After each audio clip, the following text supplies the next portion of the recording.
What's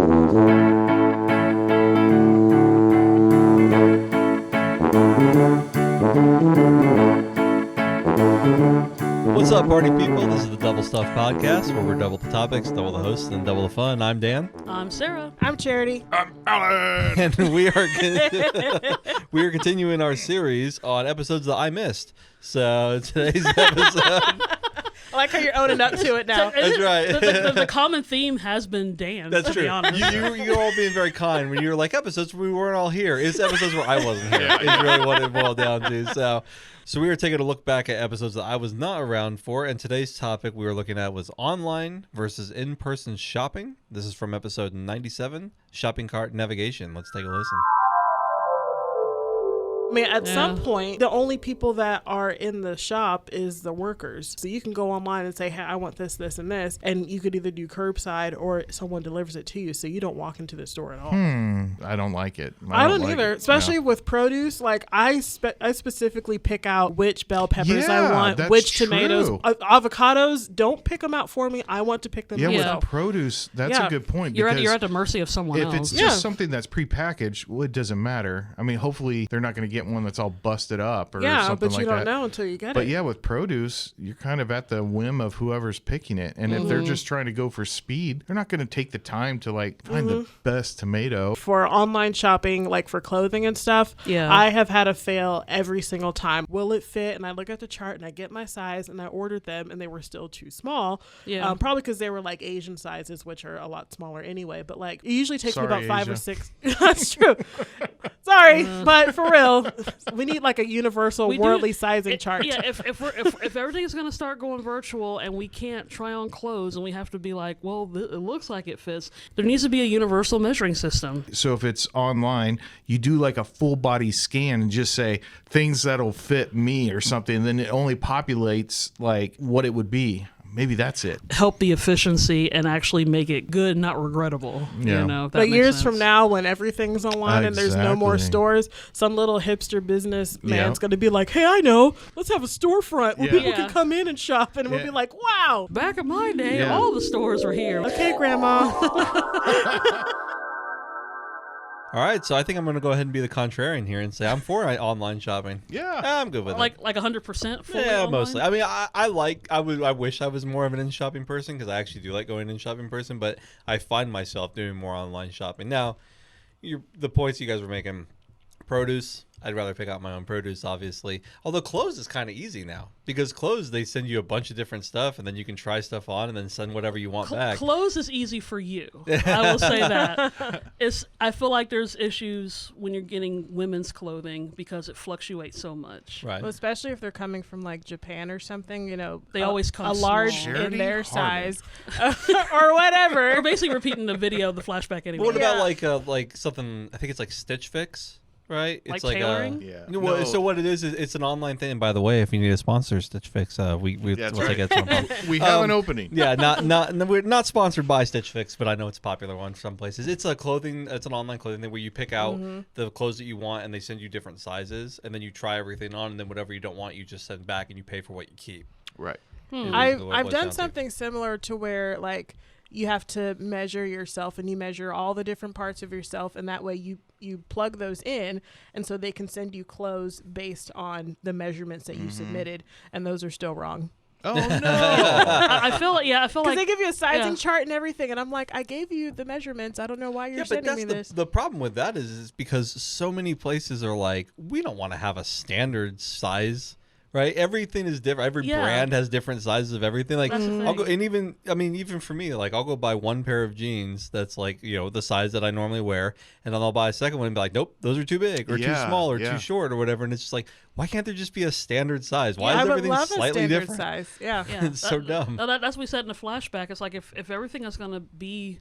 If everything is going to start going fully online, there needs to be a universal sizing chart. Totally. For people, because you're going to deal with different sizes, different heights, shapes. So something has to be enforced very soon. Well, I've seen videos, and this was stuff that I saw in high school, but it still moved to TikTok, where a girl would be like, I've got 6 different pairs of jeans, all from different stores, and I all got, a size 12 or whatever, and like they're all varying in widths and lengths or whatever. It's so dumb. Yeah, and so I assume men's clothing probably does something similar, but maybe. I know women's clothing is like notorious for having anything goes. Yeah.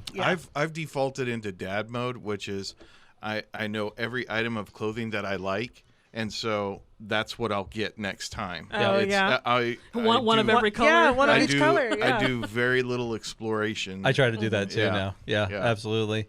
It's just my problem I end up finding is when I go buy pants. Right, and they say they're the same length that I've always worn, and then it's like, nope, they're way too short. What is going on here? Yeah, maybe you're growing, Dan. I definitely haven't grown. Maybe you're getting taller. I'm hunched over, so I maybe have shrunk, but I haven't grown. At night, you wake up and Sally's at your feet pulling. You're like, what are you doing? What are you doing? Go back to sleep. Go back to sleep. I'm an eternal. Just a dream. Looking like Huckleberry Finn or Tom Sawyer got to walk with the short pants and all. There you go. Oh. Yeah. I will say that the online shopping stuff and that kind of thing where you can buy something and then send it back if it doesn't fit, for free or whatever. It's not very environmentally friendly. Yeah, that's true. I mean, there's a lot of back and forth. Yeah, it's a ton of shipping back and forth. I mean, I guess in-person shopping, it's like everything was shipped to the one store and that was it. And then you have to get in your car and drive there and pick it up. It's all moot. Well, it doesn't make any I was difference. listening to a podcast talking about that problem because when you send stuff back, very often the manufacturer can't resell it for whatever reason. Because it's on you worn it, right? Well, and I don't know if it's because of that, but whatever the rules are, because that's why you have places like bin stores or like Ross Kohl's, or stuff TJ like Maxx, that. stuff like Where that. they resell it because then the main person can't, and so sometimes it kind of goes back and forth and stuff doesn't get sold, or just with the shipping back and forth, if other people are doing stuff, it gets damaged and they end up losing money. That's true. So that's probably another negative point for online shopping. But you guys damage are stuff turning me in the off to store online too. shopping. I'm only in-store shopping from now on. You can damage stuff in store too. And I'm going to ride my bicycle. Cut down on cost. In the store while I'm shopping. Exactly. Ding, ding. But and kind of like going back to like getting produce and stuff, because I actually I mentioned this in the other episode. I actually kind of enjoy grocery shopping. I mean, now it's not like, maybe it's because I'm buying for myself and also buying for the family as well. So maybe it's different versus like, doing the arduous shopping. But also, I think, and maybe just because I don't necessarily shop online for clearance items, but I feel like when you go to the Walmart or Dillon's or whatever, it's always cool to see what's in the markdown section. And maybe that's something that maybe sets it apart, because you could probably find something for a really good deal, a steal of a deal that you probably wouldn't be able to get online, and then sometimes you have to pay for shipping, kind of like what you guys were saying before. Yeah. So it's like, it makes sense, but it doesn't at the same time. Well, sometimes it costs more. I mean, it's kind of like if you order fast food through a delivery service, by the time you pay for it and pay for tip and all that, you end up paying a lot more than what you would have. Well, you're paying for convenience. Yeah. You're paying for your time. So instead of going to the store, you're paying for it to come to you. Yeah. So sometimes I feel really bad because like we're a 1-car household right now and I work from home. So if I forgot to get something for lunch that day, I'm like, okay, I'll open up the Grubhub app and then I order like a few things from Taco Bell and I end up spending like $17 and I feel like just deep internal shame for myself. And I know that like, well, I'm paying for the inconvenience of not having a car right now. You're also paying for the inconvenience of your digestive system. Well, yeah, that's true. I feel a different kind of shame about an hour after I eat Taco Bell. I paid $17 for this. Oh, they were getting sponsored by Taco Bell. Now, I will say, I know you mainly work from home, and I'm not quite sure exactly where you're located. He's located at home. Well, he's located at home. But I'm like, are you walking distance to anything? Absolutely not. Okay. No way. Not in Wichita. Okay. I was like, even if you weren't, you'd be like, heck, we're gonna get out the house. Wichita is not a walking city, and my problem right now is I could ride my bike places like I was joking around about, but I don't have a bike lock, and I've already had my bike stolen once, so I'm not chancing that again. Yeah. Unless they let me take it into the store and ride around with a little basket on the front of it, just throwing things in as I'm going, bringing my bell to get people to move. Yeah. By the time the food travels home, I feel like with a bike, it's gonna be kind of mushy and gross. Oh yeah, no. Like trying to carry a pizza or I don't know. That reminds me. Were you? I think me and Treddy were together when this happened. We were downtown. We were driving home from work. This had been about 4 or 5 years ago. There was a guy on a bike. He had just gotten some carry out or something. Oh, yeah. He's riding his bike with his hand, balancing up with his food like this, all kinds of confidence. Horrible way to hold the food. Yeah. Holding like those waiters on the old school restaurant things. And we knew it was going to happen. We're like, he's going to do it. He's going to hit a bump and he's going to fall and all his food is going to splatter everywhere. And that's exactly what happened. He just ate it. None of the food anyway. No, he didn't eat the food. Yeah, he ate the concrete. And I don't know how much food. He had a lot of food, and it was just all over the ground. Did you pull up next to him and go, ha ha? Just point and laugh. No, we do the American thing. You drive off and laugh behind his back without pointing to The him. American thing is recorded on your cell phone and then posted. That's true. Get some TikTok clout. While driving, so breaking the law for the sake of entertainment. There you go. But that was man. Sad. You mentioned earlier about deals, and I will say, like, I've done the online thing where you go and you order food and then pick it up. Like, I haven't had like food from the store delivered, but it keeps me honest. If I'm buying food online, I'm only buying the things that I made a list to buy. Yeah. If I go into the store and I'm walking around, I'm like, ooh, that looks good. Ooh, that looks good. I'm hungry. I end up walking out with like $30 extra worth of stuff I did not go in for. Sometimes it's more than 30. Ask me how I know. I am also guilty of that. I think it was last weekend. Traders went in to get some water. And then I had a whole shopping cart full of freaking groceries at the end. Yes. Happens to the best of us. But admittedly, I really don't feel too bad about that. I mean, and it's not like I'm doing a lot of frivolous spending because we're not like that. But it's like, there might be an extra thing of detergent, and I'm like, we You'll do use laundry. it eventually. Yeah, it'll be used. So it's not like I'm like what people do. They just buy a bunch of clothes where it sits in the closet for 30 years. You know, it's not like that. The stuff will get used for sure. Sure. Absolutely. So I don't feel too guilty if I overextend. Well, I just think forget with, budgeting. With like paper products and like detergent, I think that's got a pretty good shelf life. Yeah, so that's why I don't feel bad. It's not like designer jeans, $50 per leg. Yes, please. I like how you think designer jeans are only like $100. Are they not? I think the belt. 50's too much. Yeah, that's right. Yeah. That's true. We haven't even talked about hard. I was yes. I do not own a pair of designer jeans for anyone that cares. I haven't even tried them on. Not yet, at least. we went into the used bookstore, Half Price Books, the other day, and that's a place where like I want that. That looks good, especially because they're like finds that you don't expect to find there necessarily. Yeah. So we're getting ready to check out, and when you walk by, you're by like the Blu-ray wall, and they had a really nice copy of North by Northwest. It was the 50th anniversary edition, and you pull it out, and it's almost like a book. Really? So it's got like a kind of a cardboard, but like a more sturdy cardboard cover to it. Yes. And you open it up, and it's got essays in like the front of it, and then the Blu-ray.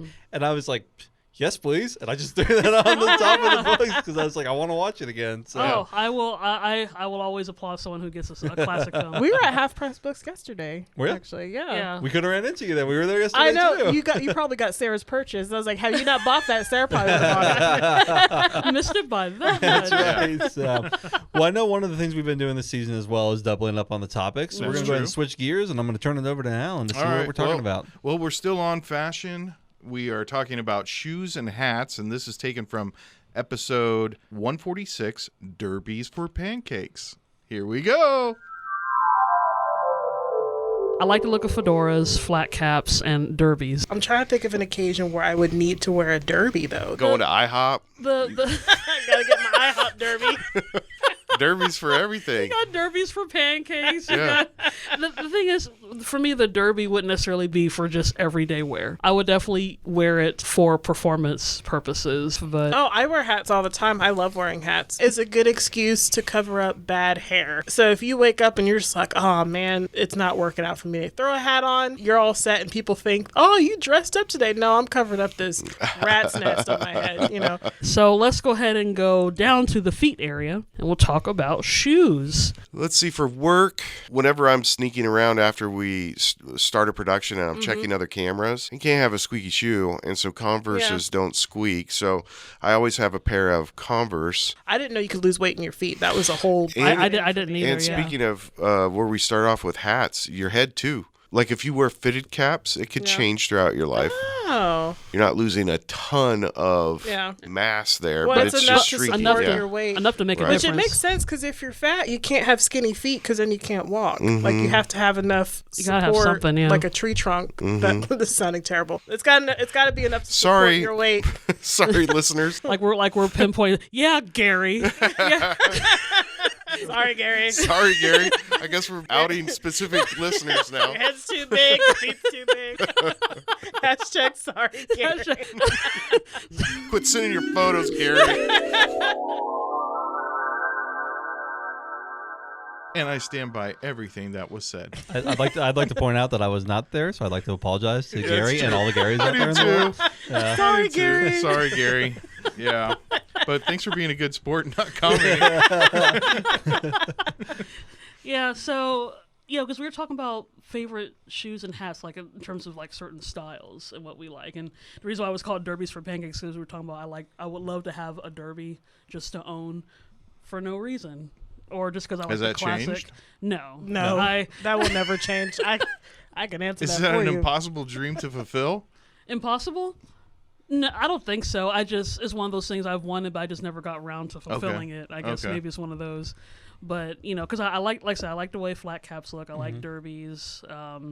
I like fedoras. So, like, just those kind of styles. I bought a fedora for our vacation. We went there. I needed a brimmed, like, hat, because we were going to be out in the sun and stuff, and I wanted something that was nice. So we went into the Dillard's clearance, and they had, was like a light, like a beige or like an off-white colored, fedora. Kind of, it wasn't very wide brim, so it was kind of pointless at the end of the day. But it was nice. It was a nice one to wear for like dinner and stuff. Oh yeah, Frank Sinatra in the summer. Yeah, kind of like that. Yep. No, and you'll probably never see me wear it again. It's I was going to say, I want to see the hat now. I should have. I'll try to remember to wear it next time. I think. Is that last time? It's been years. I think last time I saw you with a fedora was, I think, like your first year here. When we were at baby the Dan. station. Yeah, we were doing. It was like for the shoot that we were doing for the book thing. It was the book. Yeah, Yep. It was the Big Read. Or It was something? like it was the Big Read, and it was a Maltese Dashiell Falcon. Haven, I think. Yeah, or Maltese Falcon. That's what it was. Yeah. I've seen that. Yeah, you've seen that. That was like one of the first things that I worked on when we were here. Oh, baby Dan. The black and white. Yeah, you turn into 1930s. That's right. Private Eye. Yeah. Just from reading. I still have that hat. Yep, I got that hat. I got an Indiana Jones style fedora, and I got that new fedora. And I wear hats all the time. That's true. You never see me without a hat on.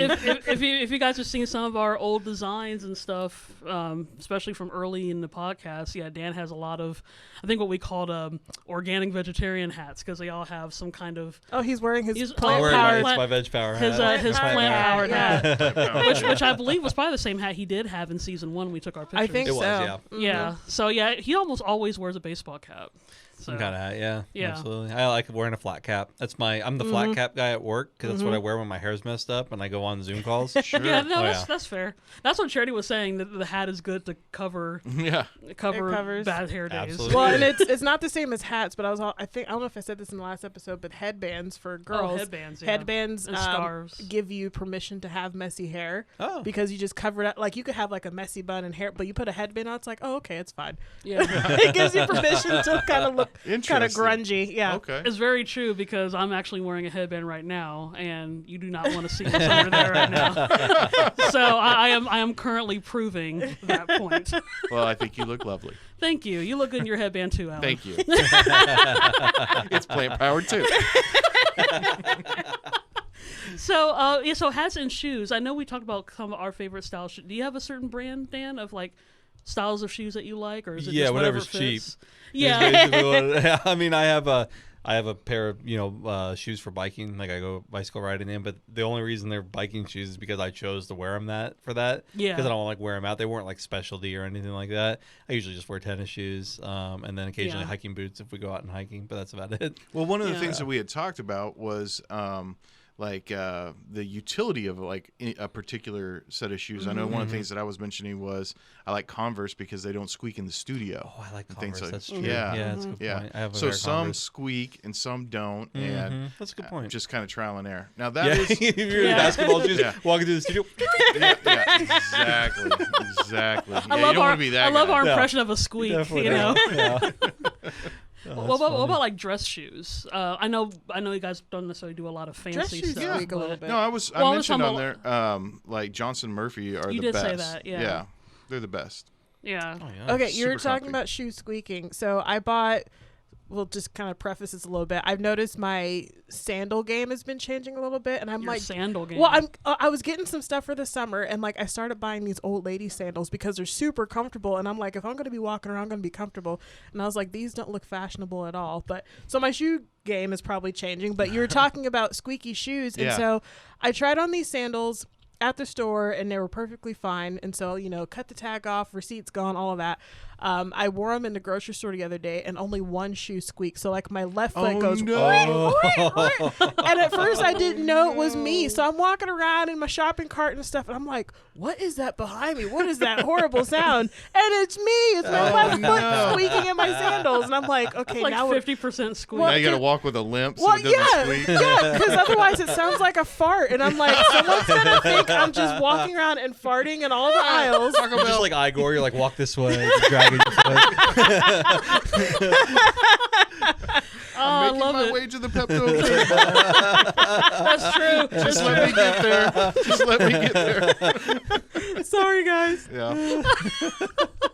See, I feel like there is some issues with that. I don't think I've ever had a lot of issues with squeaky. Well, maybe I feet? have. Well, not squeaky feet. The squeaky shoes, I guess. But I think that's just me. That's what you're thinking about now. Now we've been talking about. I have way more shoes than I thought I did. I have boat shoes. I got dress shoes. Oh, I wow. got sandals. Shoes. I do. I have a pair of boat Fancy shoes. on your yacht. I know. I look like the kind of guy who'd have boat shoes. Dressed up, right? Yeah. What constitutes a boat shoe? So a boat shoe is like it's No almost like socks. a slip-on. Yeah, like no socks. Oh, I thought it was gonna be like It's like those water like a shoes, canvas. right? Yeah, it's that you kinda can like a walk water around shoe. in Something the that can lake. get wet Basically, and yeah. dry really quickly. Yeah, exactly. okay. And not lose its form. Okay. The yacht thing is true. Like that, you usually see people who are, a little uppity, yuppie, wearing boat shoes. Well, then Do it you will- wear it will- boat shoes yeah. and a sports coat? I definitely have. it'll doubt. It'll go with his white fedora. Yeah, that's All he true. needs is like a red ascot. Right? I couldn't rock an ascot. I just know myself well enough that I couldn't rock a Fred. No. You gotta be in the right mood, the right location, like That's everything. true. Probably right No. state. I don't think Kansas is one of the states. Oh, you could can. probably- I Kansas is an ascot state. Yeah, I think that's the most bizarre thing that I've learned. Like there's sailing clubs and Oh, yeah. yacht clubs in Kansas. In Kansas? Yeah. Yep. I mean, Yeah. obviously, different I'm lakes. surprised because I'm Yeah. not in that circle, so I didn't know. It's but in Kansas, yeah. but it must not be Wichita. Is it Wichita? Yeah. I think Cheney Yeah. Lake has a boat club. El Dorado Oh. Lake has a boat club. Oh. Okay. Yeah. Obviously, news to me. I don't rub elbows with the hoi polloi. Oh. No. Well, go ahead. Let's I'm gonna slip on my boat shoes and let's sail off into the sunset here. Nice. Very Sarah, nice. go ahead and tell us where we can listen to all these episodes we talked about and more. Yes, you can listen to all of our newest episodes on all different podcast platforms, or just binge listen on our website at doublestuffpod.com. Of course, we're available on Facebook, Instagram, and YouTube at Double Stuff Podcast, and of course, as usual, on Twitter at DoubleStuffP, and it's the letter P.